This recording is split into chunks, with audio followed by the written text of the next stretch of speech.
읽도록 하겠습니다. 사도행전 5장 40절부터 42절, 사실 17절 말씀부터 읽어야 하는데요. 너무 시간이 또 걸리기 때문에 결론 부분에 해당하는 40절, 41절, 42절을 함께 읽도록 하겠습니다. 신약성경 195쪽이 되겠는데요. 한 목소리로 같이 5장 40절부터 42절을 읽겠습니다. 시작. 그들이 옳게 여겨 사도들을 불러들여 채찍질하며 예수의 이름으로 말하는 것을 금하고 놓으니 사도들은 그 이름을 위하여 능력받는 일에 합당한 자로 여기심을 기뻐하면서 공회 앞을 떠나니라. 그들이 날마다 성전에 있든지 집에 있든지 예수는 그리스도라고 가르치기와 전도하기를 그치지 아니하니라. 아멘. 제가 신학을 처음 입문할 때 이런 재미나는 이야기들이 회자되었었는데요. 한 세 교회에 예배를 드리고 나온 성도들의 모습이 어떠한가 하는 내용이었습니다. 교회 이름을 제가 아주 이렇게 대형교회 목사고 이러면 이렇게 거명을 하면 안 되겠죠. 방송을 타고 막 이러면. 저는 그렇게 유명한 사람이 아니니까요. 이름을 거명해도 될 거예요. 여의도 순복음교회를 예배를 드리고 나온 사람들의 모습 어떨까요? 어깨를 뒤로 제치고 그렇게 자신감에 차고 또 어찌 보면 거만한 모습으로 나오더라는 거예요. 왜 그러는가 했더니 매일 조윤기 목사님이 하면 된다고 하시고 불가능이 없다고 그러고 오늘도 치유가 이루어졌다고 하시고 믿는 자에게 능치 못함이 없다고 하니까 성도들이 자신감을 부여받고 나오게 되더라 하는 이야기였습니다. 그런가 하면 합동축을 그 당시에 대표했던 교회는 충현교회였는데 이 충현교회 예배를 드리고 나오는 성도들은 어떠했나? 모두 고개를 땅으로 이렇게 떨구고 그렇게 걸어 나오더라는 거예요. 왜 그런가 했더니 고인이 되신 김창인 목사님께서 원래는 순교자의 후예가 아닙니까? 그러니까 늘 회개하라 그러고 죄를 토하라 그러고 하나님의 진노를 선언하고 이러니까 하나님 앞에서 우리가 얼마나 죄인인지를 깨닫고 성도들이 고개를 떨구고 힘없는 모습으로 이렇게 걸어 나오더라 하는 이야기였습니다. 재미가 이렇게 없을 줄 알았으면 안 했을 건데. 자, 그리고 또 한 교회가 영락교회인데요. 영락교회는 통합 측을 또 대표하는 세문학교회와 함께 대표하는 교회인데요. 영락교회에서 예배를 드리고 남은 성도들의 모습은 마치 프랑스 루브르 박물관 같은데 관람을 하고 명소를 찾고 나온 아주 고상한 모습을 하며 엘레강스하게 그렇게 걸어 나오더라는 거예요. 왜 그런 거 아니? 이 통합 측은 오래도록 이 인문학을 굉장히 신학계에서 강조를 하고 또 교양에 대한 이 땅의 평화 뭐 이런 주제들을 우리 합동식이처럼 매우 수직적인 관계들을 많이 고민을 하는 설교풍이고 그런 교회 스타일이었다면 통합식은 좀 수평적 관계들 속에 교회가 좀 고급스러운 모습으로 서야 된다. 뭐 이런 아마 메시지들이 주류를 이뤘기 때문에 그랬던 것 같아요. 저는 통합식 교회를 경험해 보진 않았기 때문에 그 교회는 더 이상 거론할 필요가 없겠고요. 이 두 교회는 제가 경험을 해 보았습니다. 제가 교회 생활을 시작할 때, 신앙생활을 시작할 때 초등학교 3학년 때 교회를 다녔는데 처음 다녔던 교회가 화곡 순복음교회 그래서 순복음교회가 어떤 교회인지를 내가 너무 잘 압니다. 정말 이 우스개 이야기 같은 이야기가 사실이라는 것을 저는 순복음교회를 다니면서 피부로 경험했죠. 늘 메시지가 희망적이고 긍정적이고 할 수 있고 또 무엇이든지 불가능이 없다. 우리의 입술에 긍정의 말을 심으면 열매를 입술대로 본다. 이런 것들을 가르치시는 교회였죠. 그래서 어린 시절에 제가 여러분들한테 몇 차례 얘기를 했습니다만, 그래서 새방살이 이렇게 너무 싫었어요. 내 방도 없고 해서 화곡동에 제일 큰 집을 찍어서 제가 잠자리 들기 전에 5분씩 저 집은 내 집이다, 내 집이다. 왜 그러면 이제 내 집이 된다니까요. 그래가지고 그렇게 제가 외치고 마음속에 머릿속으로 그리래 그 집을 그리고, 심리학도 아니고 이게 내 집이 된다고 외치면 내 집이 된다. 그래서 그것도 제가 했잖아요. 그래서 1년쯤 했더니 아버지가 이사 가자 그래서 갔더니 그 집으로 가는 거예요. 그래서 하나님이 진짜 역사하시는구나 하고 정말 하나님을 찬양했어야 되는데 뒷문으로 들어가더라고요. 그래요. 집이 크니까 거기 지하실방에 셋방이에요. 거기로 또 들어가는 거예요. 그래서 하나님 앞에 기도할 때는 종류를 잘 말해야 되는구나. 사서 가는 건지 또 월세 끼고 가는 건지 융자 끼는 건지 안 끼는 건지 이걸 분명히 말해야 되겠구나 하는 생각을 제가 했고, 그때가 제 학창 시절에 제일 큰 상처의 시간이었어요. 그 주인 집 딸아이가 우리 주일학교 이제 화곡순복음교회 주일학교 2년 정도다. 그러니까 한 살이군요. 나이는 실제 나이는 2살인데 어쨌든 학년은 하나였어요. 그래서 저를 좋아하고 막 그랬던 자매였는데 그 집 주인인지 그래서 깊은 상처를 받고 그랬던 기억이 납니다. 왜 이런 얘기를 드리냐 하면요, 기독교 신앙을 이제 이런 교파는 주로 임재 쪽에서만 그려내는 거예요. 하나님이 함께 하시기 때문에 이기고 승리하고 세상을 정복할 수 있다 이렇게 주장을 하는 거죠. 보통 성경을 그런 식으로 다 색칠해 버리고 마는 것이죠. 그리고 이제 제가 중학교를 마치고 고등학교에서 이제 잠실고등학교라는 곳을 제가 이제 다녔는데요.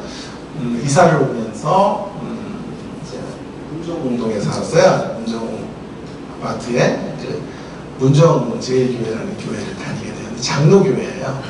베이스는 고신 측을 고신에서 신학을 하고 아마 합동 측으로 건너오신 자리인데요.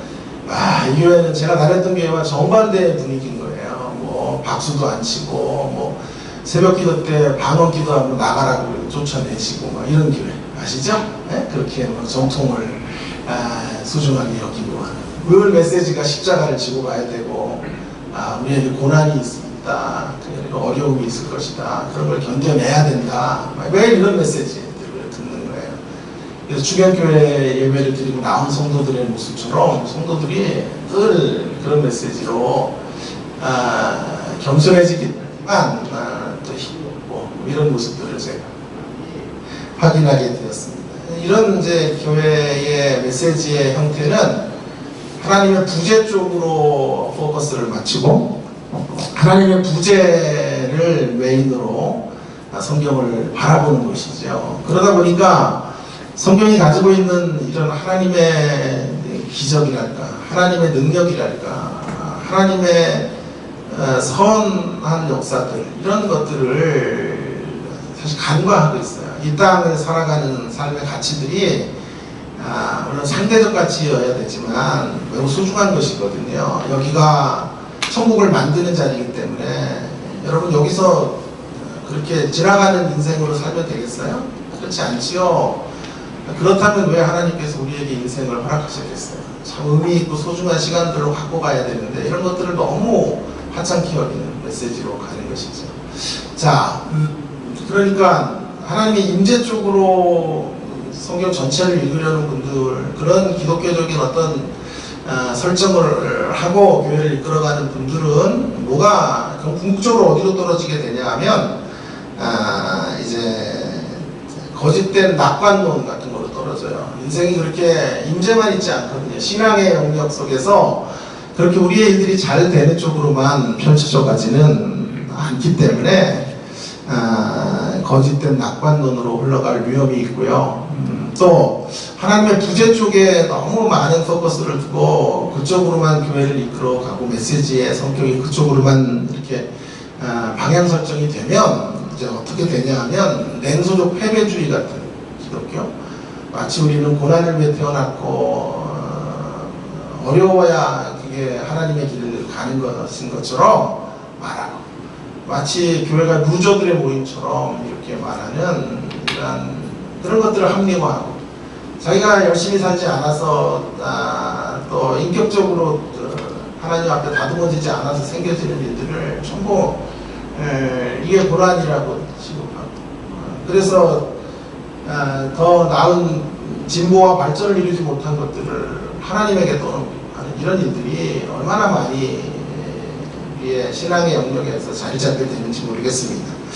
자, 그래서 오늘 저는 성경을 통해서 이 두 가지, 임재 쪽으로 성경을 읽어가는 사람들과 부재 쪽으로만 성경을 또 읽어가려고 하는 사람들의 통합이 이루어져야 된다라고 오늘 말씀을 통해서 좀 이야기하려고 하는 것이죠. 문제는 이 통합을 어떻게 설정할 것인가, 어떤 방식으로 이런 문제들을, 특별히 하나님의 부재에 대한 논의들을 어떻게 통합적 시각으로 할 것인가 하는 것이 저의 고민이 되겠고요. 그 문제를 오늘 이 말씀을 통해서 함께 좀 풀어가면 좋겠습니다. 먼저 본문의 순서대로 좀 하나님의 임재의 장면들이 나오는 두 그림들을 좀 살펴보면 좋겠는데요. 먼저는 이 사도들이 복음을 전하다가 옥에 갇히게, 17절을 보시면 옥에 그들이 갇히게 되는데요. 적대자들이 사도들을 죽이려고 하죠. 교회 가운데 다시 한번 위기가 몰아닥치게 된 것입니다. 그 전에 아나니아 삽비라 사건으로 5장 1절부터 11절에 교회가 큰 어려움을 겪었는데요. 그 문제가 해결이 된 즉시 이제 사도들이 잡히게 되는 어려움 속에 봉착하게 된 거예요. 그런데 어떤 일이 벌어졌냐 하면 19절에 보시면 그들이 옥에 갇혔는데 주의 사자가 밤에 옥문을 열어서 끌어내어 준 거예요. 초자연적인 역사. 말 그대로 하나님의 강력한 임재가 나타난 거죠. 우리가 그렇게 원하고 소망하는 강력한 임재의 역사가 펼쳐지게 된 것이죠. 자, 그런데 이야기가 거기서 끝나지를 않고 다시 옥에서 기적적으로 탈출을 하게 된 사도들이 좀 잠잠히 있으면 좋았는데 또 다시 복음을 전하고 하니까 그것이 좀 화가 났던 모양이에요. 또 이들이 이제 옥에 없는 것을 보면서 분노하게 된 사람들이 다시 그들을 잡아들이게 한 것이죠. 또 한 번의 위기가 펼쳐지게 된 것이죠. 이번에는 또 어떻게 일이 펼쳐지게 될까 이제 우리가 관심을 좀 집중해 보는데요. 어떤 일이 벌어졌냐 하면 정말 예상할 수 없는 일들이 펼쳐지게 되었는데, 여러분 사도 바울의 스승격에 해당하는 바리새인 중에 가말리엘이라는 사람이 이제 나타난 거예요. 그래서 사도들에게 이제 해를 끼치려고 하자 이 가말리엘이 기독교인이 아님에도 불구하고 히든카드로 등장합니다. 그래서 논지는 뭐냐 하면 이들의 소행이 하나님에게서 났으면 이들이 계속 이들을 가만 놔둬야 되는 것이고, 만일 이들의 하는 일들, 복음 전하는 일들이 사람에게서 났으면 전에 역사적으로 이스라엘 역사 속에 몇 건의 사건들을 거론하면서 스스로 무너질 것이니 우리가 이 문제에 대하여 왈가왈부하면 안 될 것이다. 이들을 함부로 처형하거나 함부로 가해하는 일들을 하지 말아야 된다. 그렇게 주장을 하게 된 거예요. 참 놀라운 일이죠. 그래서 사람들이 그 주장을 받아들이게 된 거예요. 또 한 번의 하나님의 임재가 지금 여기 나타나게 되는 놀라운 일이 벌어지게 된 것이죠. 두 번에 걸쳐서 하나님의 역사가 강력하게 이제 펼쳐지는 것이죠. 하나는 초자연적인 방식으로, 또 한 번은 어떤 방식으로 주님을 믿지 않는 사람을 통해서 사용하셔서 하나님이 이렇게 지금 사도들을 건지고 계시는 거죠. 하나님이 모든 도구를 다 활용하셔서 지금 구원하시는 극적인 모습을 연출하고 있는 거죠. 자, 이면만 보면 제가 어린 시절에 신앙생활을 했던 순복음교회에서 강조하는 믿는 자에게 능치 못함이 없다. 어떤 해를 당할지라도, 벌써 독을 마실지라도 죽지 않는다, 해를 당하지 않는다. 그렇다고 독 드시거나 하면 큰일 납니다. 자, 그렇게 주장하는 내용들이 맞는 거죠. 이게 성경이 지지하는 바가 되는 것이죠. 자, 왜 이런 역사를 하나님은 이런 초자연적이고 또 예측하기 힘든 방식으로 우리의 예측을 헐 뛰어넘는 방식으로 하나님은 역사하시는가? 그 답이 잠깐 여기 20절에 있어요. 20절에 그렇게 얘기하시는 이유가 5장 20절인데요. 우리 한 목소리로 같이 5장 20절을 같이 읽어볼까요? 네, 시작. 가서 성전에 서서 이 생명의 말씀을 다 백성에게 말하라. 네. 주의 사자가요, 주의 천사가 나타나서 그들을 오문에서 끌어내어 주면서 외치는 당부가 뭐냐면, 가서 성전에 서서 이 생명의 말씀을 다 백성에게 말하라. 생명의 말씀을 전하라. 그 말입니까? 아직 그들에게 사명이 있단 말이에요. 사명. 그 사명의 핵심이 뭐냐 하면 생존하는 것으로 생명과 관련된 거예요. 생명의 말씀을 받은 자들로 생명의 말씀을 이제 전달하고 생명의 말씀의 통로가 되는 삶. 그 삶으로 나아가라. 그 말은 무슨 말입니까? 하나님께서 허락하신 사명이 완수될 때까지는 너희들은 해야 할 자가 없어요. 사명이 목숨보다 소중한 것이다 라는 것을 분명하게 알게 하시고, 그 사명이 종결될 때 하나님이 살아 인생을 부르시는 것이지, 그 어떤 환경적인 문제로 우리가 어려움을 당하거나 그것 때문에 우리의 삶이 종결되는 경우는 없다는 거예요. 사명이 끝나면 하나님은 우리를 그때 하나님의 품에 안으실 것이다. 그러니 이 사실을 분명하게 알려주면서 가서 어떤 경우에도 생명의 말씀을 전달하는 통로가 되라 말씀하시는 거죠. 이 점이 사도들의 담대함이었던 거예요. 그러니까 복에서 구출되면 또 나가서 복음을 전하고 또 복음을 전하고 수많은 핍박이 있어도 굴하지 않고 하나님의 말씀을 전하는 사람들이 된 것입니다. 우리의 담대함도 바로 여기 있어요. 우리의 담대함도 바로 이것입니다. 사명이 다하기까지 절대로 우리의 인생을 하나님께서 걷어가시는 일은 없을 거예요. 사명이 생명보다, 우리의 육신의 목숨보다 소중한 것이다 라는 것을 분명하게 확신하는 한, 환경 때문에 끝나는 게 아니라 사명 때문에 끝난다. 사명의 완수로 인하여 하나님이 우리를 향한 계획을 완성하신다 라는 사실이 담대함의 근거가 될 수 있기를 간절히 바랍니다. 그래서 5장 29절을 한 번 더 보시면 이런 말씀이 있죠. 대제사장이 니들 왜 예수의 이름으로 복음 전하지 말라 그랬더니 왜 전했냐? 그랬더니 뭐라고 말합니까? 사도들이 사람보다 하나님께 순종하는 것이 마땅 아니라 사명으로 사는 사람은 이렇게 당당하단 말이에요.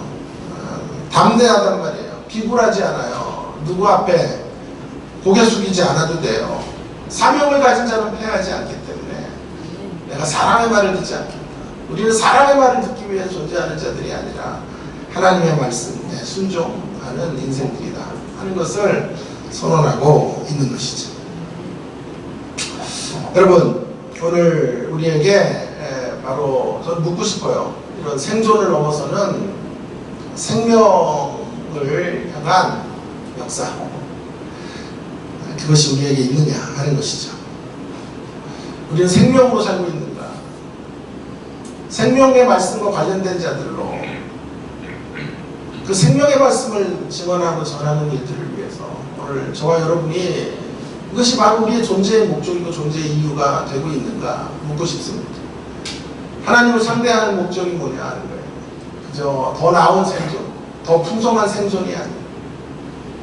하나님이 분부하신 이 소중한 생명의 역사들을 이루어가는 일들, 그 역사가 우리 안에서 먼저 풍성해지고 그 풍성해진 것들이 전달되는 역사들을 위해서 우리가 오늘도 살아가야 된다라고 하는 것을 성경은 분명히 우리에게 강조하고 있는 것입니다. 자, 이제 조금 더 우리가 이제 고민하기 정말 싫은 대목이죠. 그러나 또 직면해야 되는 그 다음의 메시지를 좀 보려고 합니다. 하나님의 임재의 이야기는 참 우리를 기분 좋게 하고 신나게 만들지만 이제 그 다음 이야기가 우리를 참 어렵게 만들 텐데요.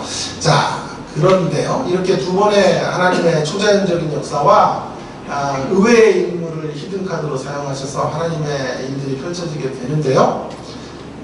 그 과정에서 어떤 일이 벌어지냐 하면, 자, 이 놀라운 구절이죠. 여기 있는 게 40절인데요. 그래서 이제 가말리엘의 말을 이제 옳게 여겨서 사도들을 이제 놓아주는데, 이런 구절이 들어와 있네요.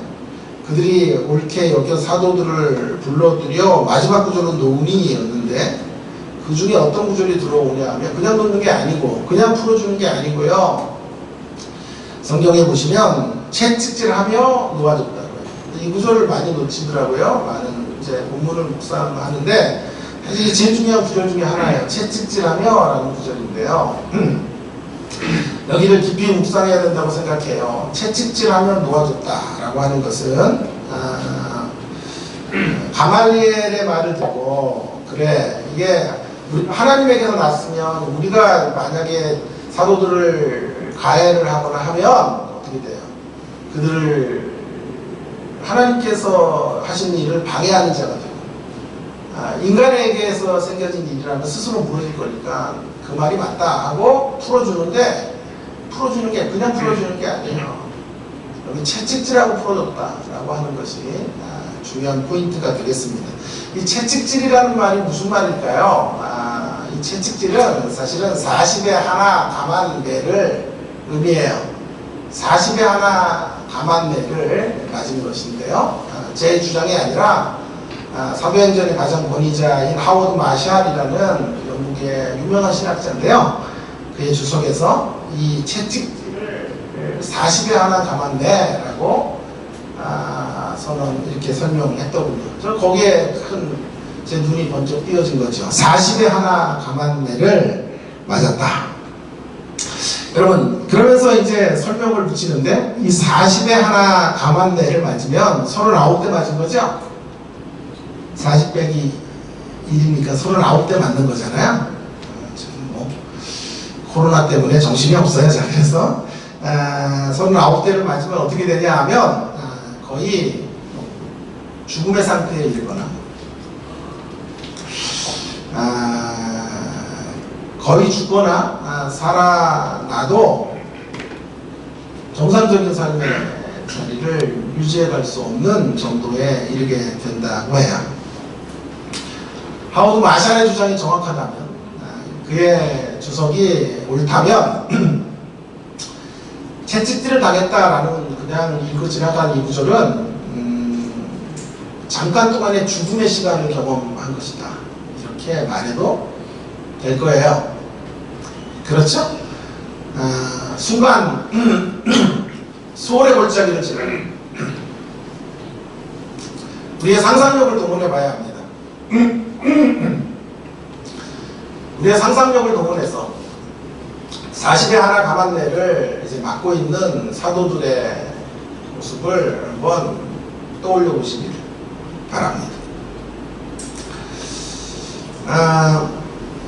여러분, 40에 하나 감한매를 수없이 맞으면서 혼존했다가 깨어나, 혼존했다가 깨어나, 그런 과정이 계속되고 있어요.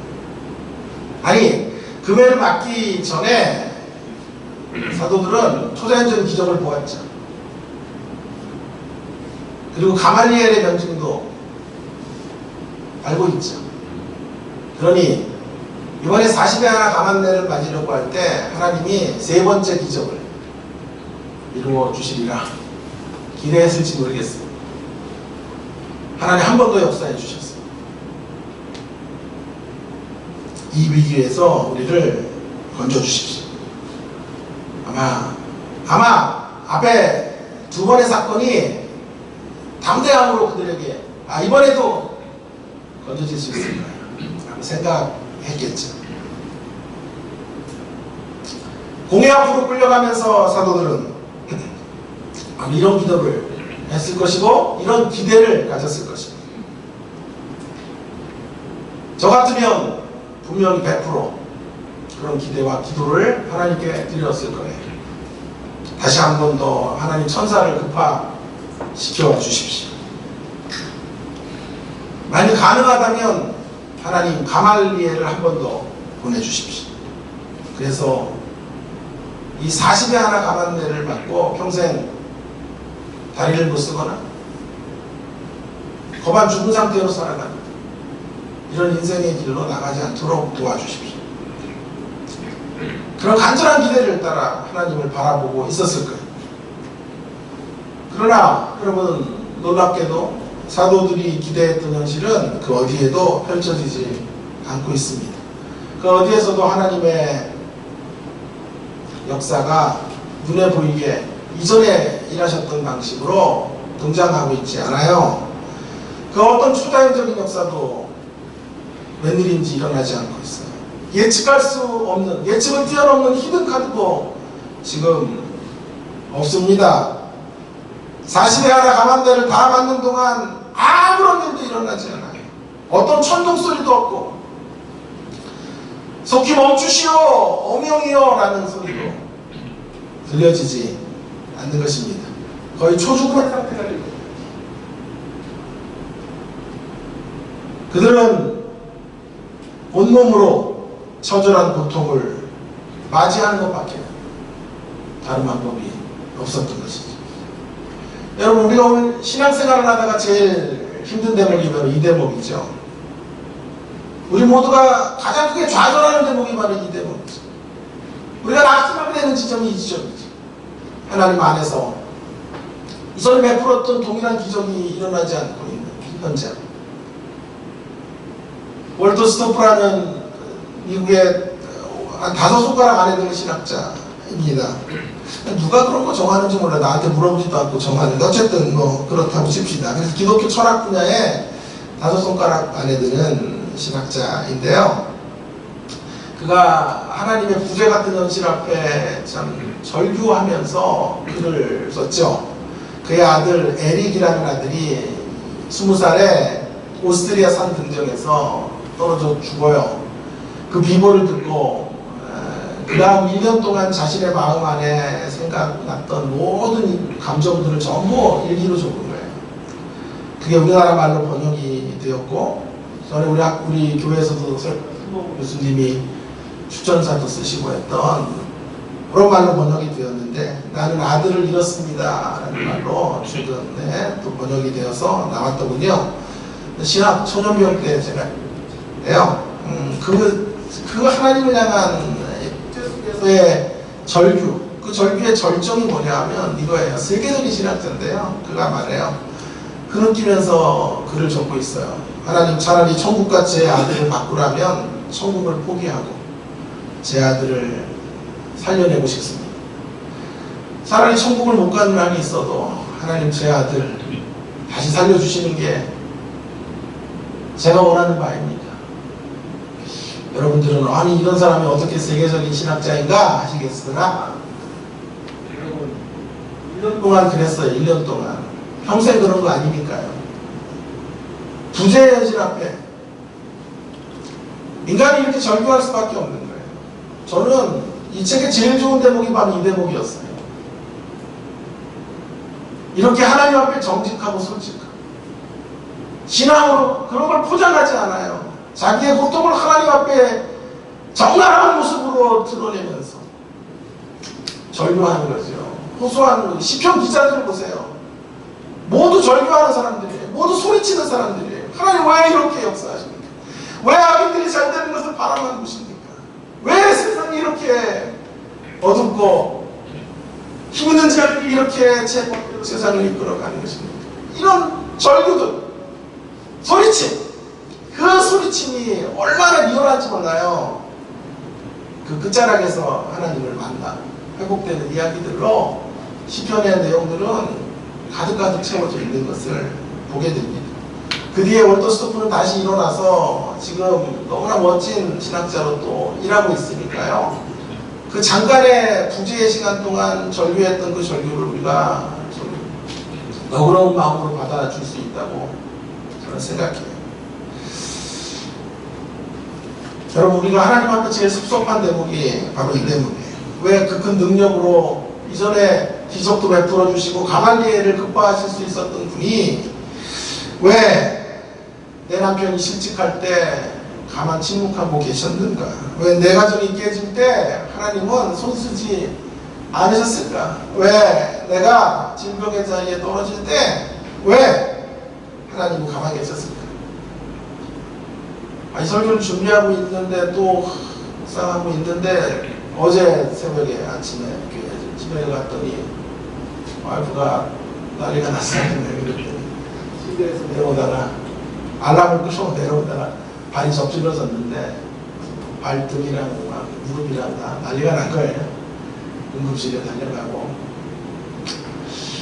그래서 기부스를 하고 수술을 해야 된다 그러는데 수술은 안 하겠다 그러고 신랑이를 버리다 그러면 일단 기부스를 하자. 그렇게 해서 기부스를 하고 일이 벌어진 거예요. 정말 이런 생각이 드는 거예요. 저도 그때 좀 접지를 때 좀 힘을 주셔서 말이야. 오른쪽 발이 좀 삐끗할 때 왼쪽에 힘을 주셔서 좀 건져주시지 말이야. 그래서 아마 이어나게 하라 하나님께서 저에게 말씀하시려고 이런 시간들을 주시는 것 같아요. 사실은 오랜만에 또 그 전날 밤에 우리는요 하나님 앞에 가족 예배를 또 드린 거 아니에요. 은혜로 얼마나 충만했는지 몰라요. 성경 한 절씩 읽고 나누면서 막 은혜로 충만했는데 새벽에 이런 일이 벌어진 거예요. 하나님의 임재 속에 또 우리 가운데 오게 되는 것이죠. 모른 척 하세요. 내가 아무한테도 얘기하지 말라 그랬으니까 모른 척 하시고. 자, 우리가 하나님 앞에 제일 섭섭한 대목이 바로 이 대목이죠. 자, 그렇다면 이 부분을 어떻게 우리가 해결해야 되는가 하는 문제들을 함께 좀 생각해 보려고 해요. 한 두 가지 정도 오늘 이 부재 가운데 주시는 메시지를 좀 생각해 보려고 하는데요. 첫 번째로는요, 이 부재 같은 현실에 대한 교훈이 뭐냐면, 첫 번째는 하나님의 부재가 정확히 말하면 부재 같아 보이는 현실이에요. 정확히 말하면 표현을 잘해야 돼요. 부재 같아 보이는 거지 사실은 부재는 아니에요. 지면상내가 짧게 하려고 하나님의 부재가 또 다른 형태의 하나님의 임재라는 사실을 놓치면 안 돼요. 이것이 제가 성경을 통해 좀 확인하고 싶은 대목이에요. 또 다른 형태의 임재이지 부재가 아니다 라고 말하면 좋겠습니다. 하나님은 보세요. 오늘 사도들이요, 40에 하나 가만히 매를 받고 궁극적으로는 도이지요? 그죠? 도였죠? 풀려났죠? 그러니까 큰 틀에서는 앞에는 뭐가 있었죠? 두 번의 기적이 있었죠? 있었잖아요. 네? 오늘 진짜 역사 이래로 가장 짧게 하려고 했더니 여러분의 태도 보니까요 조금 더 해야 되겠네요. 자, 그래서 앞에 이해가 안 될 것 같아서 제가 길게 하는 거예요, 여러분. 그래서 계속 하다 보니까 이해가 되셨으면 빨리 아멘도 하시고 좀 표정도 짓고 하세요. 자, 앞에 두 번의 많이 하란 말인데, 자, 앞에 두 번의 기적을 경험하고 뒤에는 뭐가 있어요? 끝내 풀려남이 있죠. 목에서 보이지 않아요. 그러니 궁극적으로 큰 틀 속에서 시작과 끝은 하나님의 임재인 거예요. 그 임재 안에 잠깐의 채찍질을 맡고 있는 모습이다 라고 하는 것이니까요, 궁극적으로 하나님의 임재의 또 다른 표현일 뿐이지 부재가, 그래서 부재라는 말보다 부재 같은 현실이죠. 부재 같은 현실을 잠깐 만나고 있는 거죠. 다니엘 3장을 제가 강의하면서 이런 말씀을 드렸어요. 하나님은 때로 우리를 불로부터 건져주시기도 하지만 불 속에서도 건져주시는 거예요. 불로부터 아예 불길로 들어가기도 전에 건지실 수도 있었지만 그런 방법도 하신단 말이에요. 아예 악이 언덕도 못하도록 우리를 보호해 주시고 지켜주실 때가 있어요. 그러나 또 하나님은 불 속에서 우리를 건져주시기도 하시는 거죠. 그것도 또 다른 모습이다 라고 말할 수 있어요. 기적의 방식으로 우리를 구출해 주시는 것만이 아니라 일상의 방식으로나 더 나아가 부재 같아 보이는 방식, 부재처럼 보이는 방식으로도 하나님은 우리를 이끌어 가고 계시는 것이죠. 그 사실을 먼저 우리가 분명하게 붙잡고, 하나님이 나를 버리셨다고 생각하는 일들은 없어야 되겠다라는 것이 제가 생각하는 첫 번째 통합적 지점이고요. 또 한 가지, 두 번째로는요, 이걸 이제 남은 시간 동안 시간이 될 때까지 제가 강조하다가 설교를 마치겠는데요. 부재 같은 현실이 주는 교훈 두 번째는, 우리가 부재 속에서 하나님을 경험해야만 사람을 이끌 수 있기 때문이다라는 거예요. 정확히 말하면 부재 같은 현실 속에서 하나님을 경험해야만 사람들을, 진짜 부재를 만난 사람들을 이끌 수 있다는 것이 저의 답이 되겠습니다. 자, 부재 같은 현실을 만나고 그 자리에서 하나님을 경험해야 돼요. 그때 경험하는 하나님은 지난 하나님에 대한 경험인 거예요. 근데 그 지난 하나님에 대한 경험을 부재같이 느껴지는 상황 속에서 맛보게 되면 우리가 매우 성숙해지죠. 시야가 넓어지죠. 그리고 또 다른 이들의 아픔도 바라볼 줄 아는 인생의 자리로 가게 되죠. 자, 하나님 밖에 있는 자들은 실제 부재를 사는 사람들이거든요. 부재를 살다가 부재로 끝나는 것이죠. 근데 우리는 임재를 사는 거죠. 그러다가 순간순간 부재 같은 상황들을 만나는 거거든요. 그런 상황들을 잘 지나가야 돼요. 그 지나게 하나님을 거기서 맛보고 경험하셔야 돼요. 그러면 다른 이들을 위로하는 위로자로 설 수가 있는 자리로 가게 되는 건데요. 오늘 41절과 42절에 바로 그런 이야기가 소개되어져 있어요. 부재 같은 현실 속에서 역사하시는 하나님을 진짜 만나서 이제 1절까지 연결해서 이제 이어봐야 되는데요. 자, 보세요. 그래서 채찍 맞았어요. 40절에 40에 하나 가만매를 맞았으니까 온몸이 으스러졌겠죠. 그죠? 다리 삐끗한 정도가 아니고요. 40에 하나 가만매니까 혼절한 사람도 있을 거예요. 또 어쩌면 생명을 잃었단 말은 없으니까 그런 상상력을 하지 마십시오. 거반 죽은 상태가 되었을 텐데. 자, 이렇게 막 사도들은 그 이름을 위하는 일에 합당한 자로 여김을 기뻐하면서 공회 앞에 떠나니라. 능욕받는 일을 합당하게 여기며 기뻐하면서 공회 앞을 떠나요. 42절에 그들이 날마다 성전에 있든지 집에 있든지 예수는 그리스도라고 가르치시기와 전도하기를 그치지 아니라. 여러분 보십시오. 오늘 메시지가 참 놀라운 사도들의 반응가 여기서 보게 되는 것.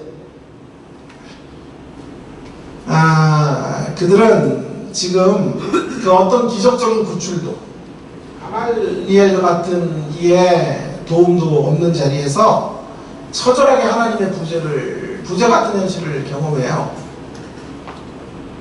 우리가 가장 힘들어하는 대목이죠. 그런데 그 현실 속에서 그들은 전혀 미동하지 않은 것 같아요. 오히려 이렇게 고백하는 거죠.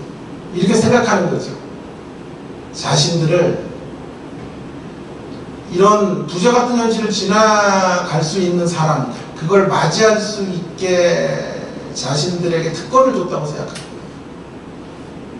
아무에게나 하나님이 이런 부재 같은 현실을 보내는 게 아니에요. 적어도 하나님의 친구가 된 사람들에게 주시고, 하나님께서 그 정도의 고통을 감당할 수 있는 사람들에게 허락하시고, 그래서 능욕받음을 합당한 자로 여겨주신 것에 대한, 능욕받기에 합당한 자로 여겨주신 것.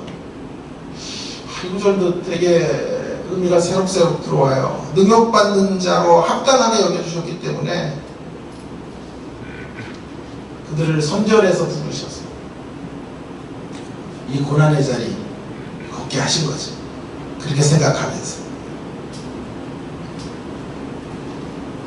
기뻐하며 다시 그들의 길을 걸어가고 있는 것이.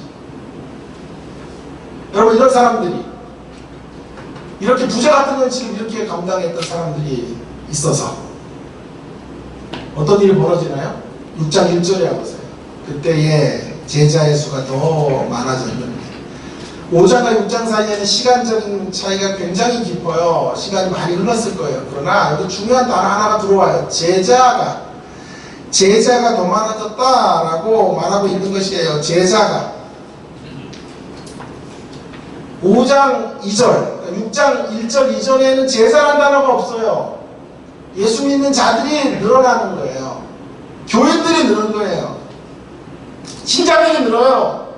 그러나 여기 6장 1절에 처음 등장하는 단어, 그 단어가 뭐냐 하면 제자가 만들어져요. 제자. 능력받는 자리에서 그 부자 같은 현실 속에 하나님을 진하게 만난 사람들이 있었기 때문에 그들이 또 생명의 역사를 이어가는 거예요. 그 자리에서도 하나님이 그들을 능력받기에 합당한 자로 부르시고 하나님의 놀라운 은총을 그들에게 허락하셨다고 믿는 사람들, 이렇게 성숙한 사람들이 있어서 이제 교인이 만들어지는 정도가 아니라 그들의 태에서, 그들의 허리에서 제자들이 만들어지는, 진정한 제자들, 그리스도를 위해 그 어떤 능력의 자리에서도 다시 기뻐할 수 있는 제자들, 일이 잘 될 때만 희죽희죽 웃는 것이 아니라 일이 꼬이고 어렵고 힘들고 공부할 때도 주님을 신뢰하며 이 신앙의 길을 끝까지 완주해가는 사람들, 끝까지 헌신의 도를 다하며 자기를 희생하며 하나님의 나라를 세우는 일들을 위하여 생의 전부를 드리는 제자들, 그 제자들이 만들어지는 거예요. 누구를 통해서요? 그 제자의 길을 걸었던 사도들, 그저 예수 믿는 목적이 세상을 부강하게 살기 위한 것이 아니라 예수의 진정한 참 제자가 되기 위하여 그 길을 걷는, 그래서 순간순간 만나는 부재 현실 속에서도, 부재같이 느껴지는 현실 속에서도 하나님을 굳건하게 붙잡고 그 길을 걷는 하나님의 사람들, 그들에 대해서 만들어진 사람들이 또 그만한 열기의 제자들이 만들어졌어요. 또 그들에 대해서 그 제자들의 허리에서 또 믿음의 사람들이 만들어졌어요. 기독교의 복음이 증거되어지고 오늘 우리에게까지 기독교 신앙이 전달되어진 것이라고 믿습니다. 그리고 이 일의 제일 성공자는 누구였냐 하면 예수 그리스도예요. 그래서 예수 그리스도께서 가장 처절한, 이 땅의 온 인류 가운데 가장 처절한, 가장 억울한 부재 같은 현실을 만나는 거예요. 나의 하나님 어찌하여 나를 버리십니까? 절규하시면서, 그러면서도 하나님의 이름을 부르니 다 이뤘다고 하시고 묵묵히 십자가의 길을 걸어가시는 거죠. 부재 같은 현실을 맞이하신 거죠. 부재 같은 현실을 맞이하고 그것을 견뎌낸 사람만 실제 부재 속에 있는 사람들을 돌아오게 한다니까요. 그래서 사도들이 돌아온 거예요. 부재 같은 현실을 처절하게 만나시면서도 하나님을 붙잡고 계셨던 예수님이 계셔서 우리 사도들이 돌아온 것이고요.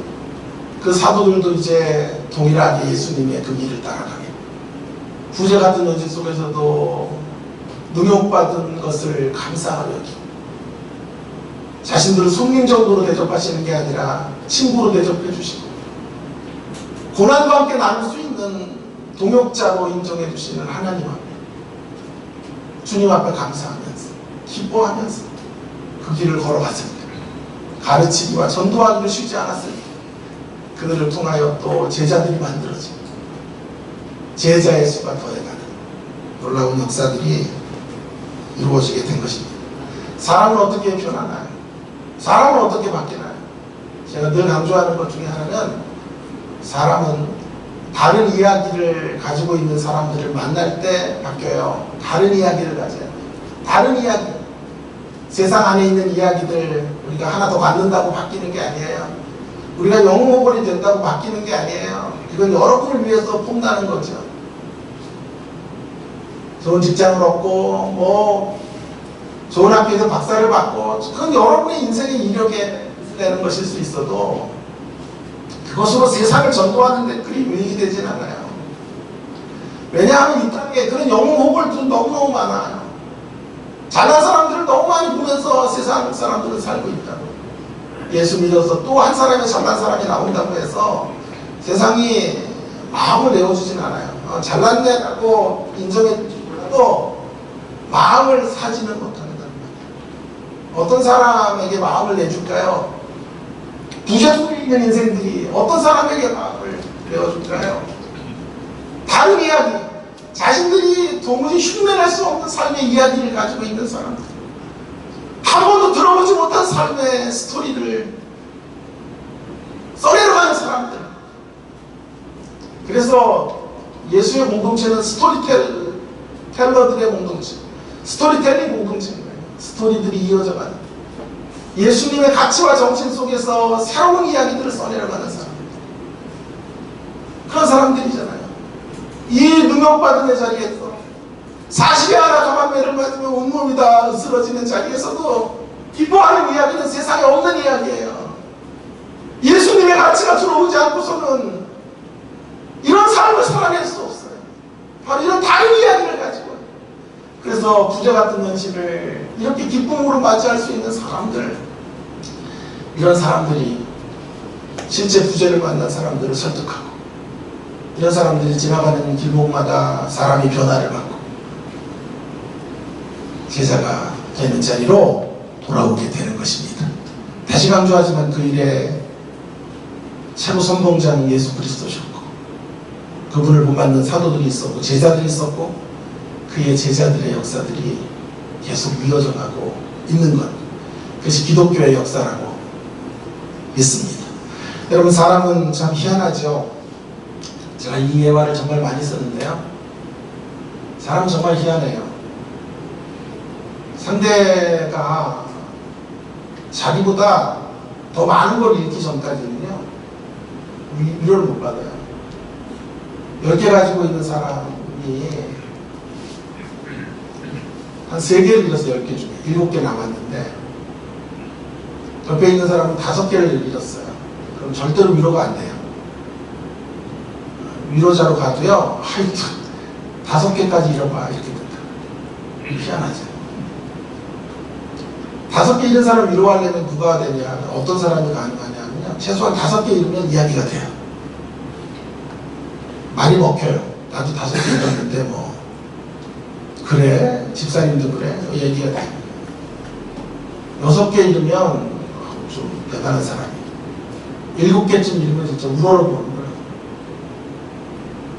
8개 잃으면 그런 사람이 설교하면 사람이 회복돼요. 잃어버린 자리에서 일어선 사람들이 9개 정도 잃은 사람은요, 그냥 스쳐만 지나가도요, 그리고 눈빛만 이렇게 줘도 9개 잃으신 분이 저를 쳐다봤습니다. 회복과 치유의 강 같은 역사들이 펼쳐지게 돼요. 10개를 다 잃었는데도 살고 있는 사람은요, 이름 석자만 들어도 아멘 이게 되고 회복의 역사가 이루어지는 거예요. 이렇게 재미없을 줄 알았으면 안 했을 거예요. 자, 뭘 얘기하고 있는 것입니까? 부재 같은 현실을 딛고선 이야기가, 세상에 없는 이야기, 다른 이야기, 그 이야기를 살아낼 때, 그 이야기를 살아내는 사람이 진짜 힘 있는 사람이에요. 세상 그런 이야기를 듣고 싶어 해요.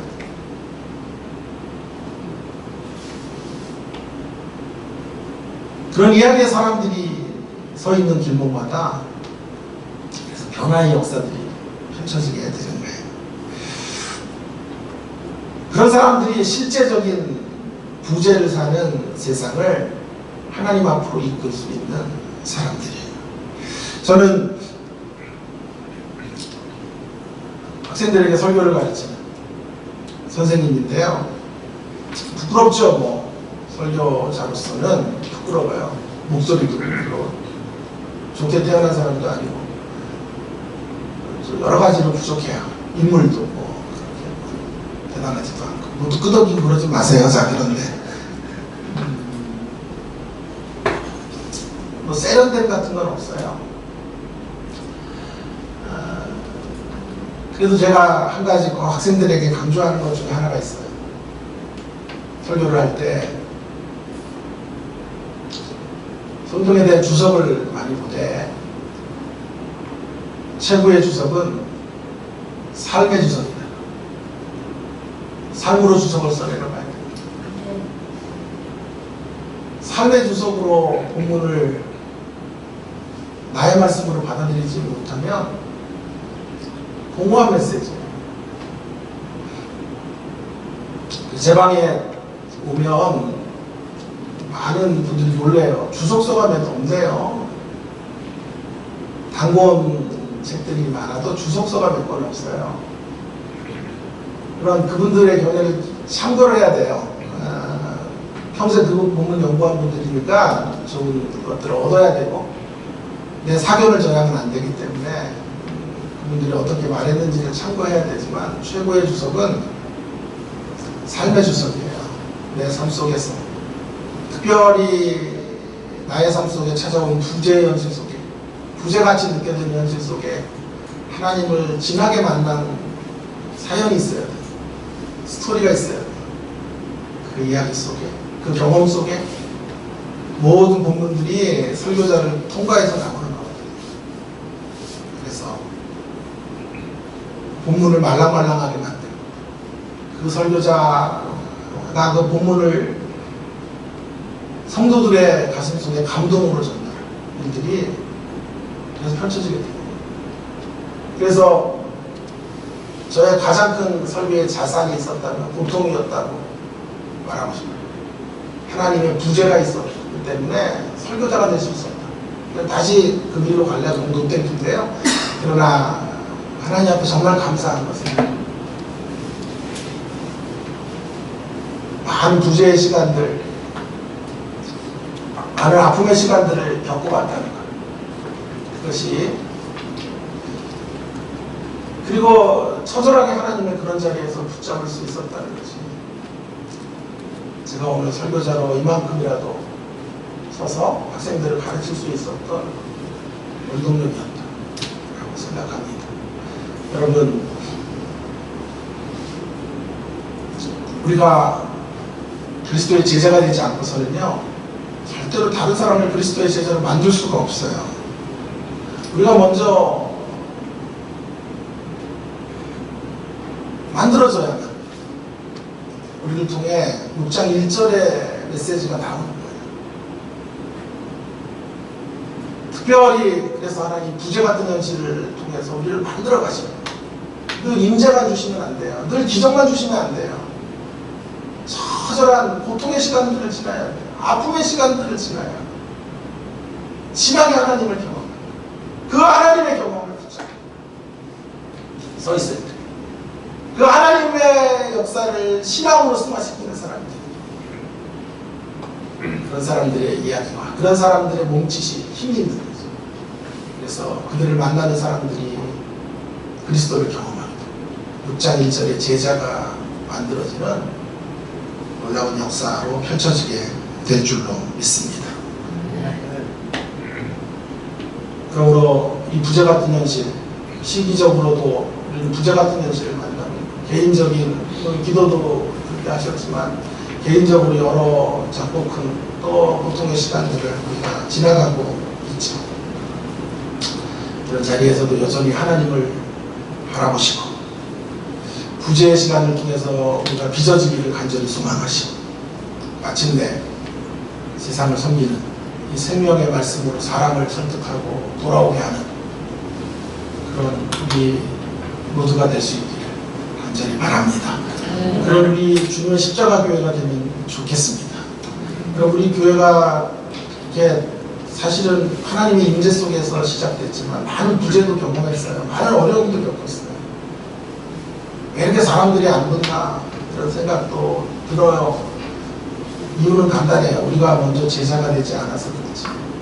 우리가 지난 하나님을 향한 경험을 갖고 있는 제자이기 때문에 그래요. 우리가 종교인의 모습은 아니었는지, 그럼 종교인들만 만들어서요. 형식적 신앙인은 아니었는지, 그럼 형식적 신앙인들만 모여들어요. 진짜 제자를 만들려면 우리가 이 부재 같은 현실들을 믿음으로 건너가고 하나님을 끝까지 바라보며 먼저 제자가 되는 일들, 그리스도의 사람이 되는 일들에 전력하는 우리가 될 수 있기를 바랍니다. 이 부재도 하나님의 임재로 맞춰질 것을 바라보시며 오늘을 견뎌내시고 싸워내시고 믿음으로 승리해 가시는 주의 백성들 되기를 주의 이름으로 축원합니다. 교통성으로 같이